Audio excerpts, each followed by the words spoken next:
I love to write, and I'm aware that it's a privilege. I get to do what I love.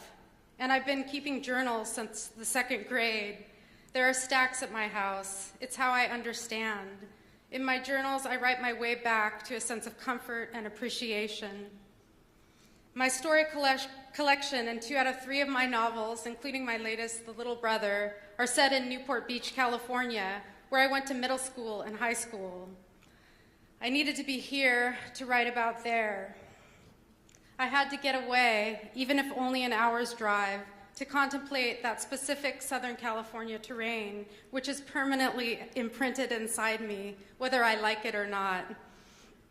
My family moved frequently when I was a child: Mexico, Texas, Puerto Rico, until we settled in Yorba Linda, California, when I was a shy and Spanish-speaking 2nd grader.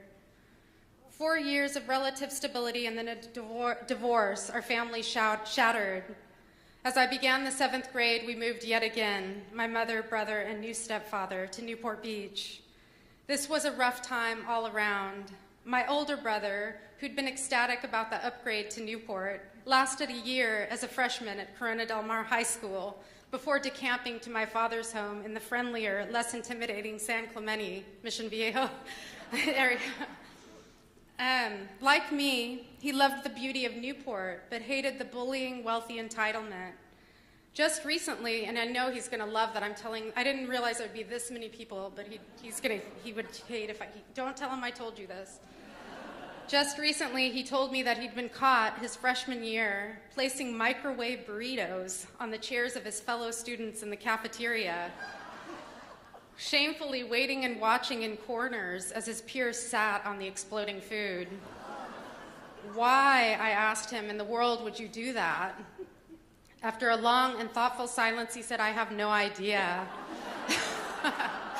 I was so confused, so unhappy. Sorry, Scott.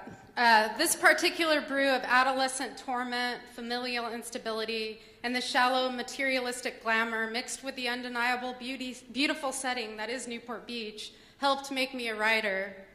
At the very least, while my brother escaped to another home, becoming a born-again Christian, I survived with alcohol, drugs, sex, rebellion, and an earnest promise to myself very early on that I would get myself together and write everything down, reveal what I experienced, what I saw, how I felt, leave nothing out, and get my revenge.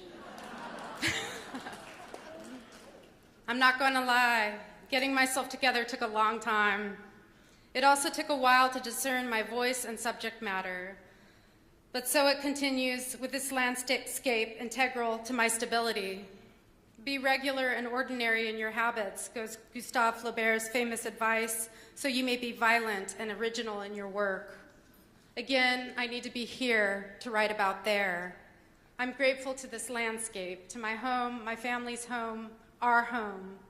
I wouldn't be a writer otherwise.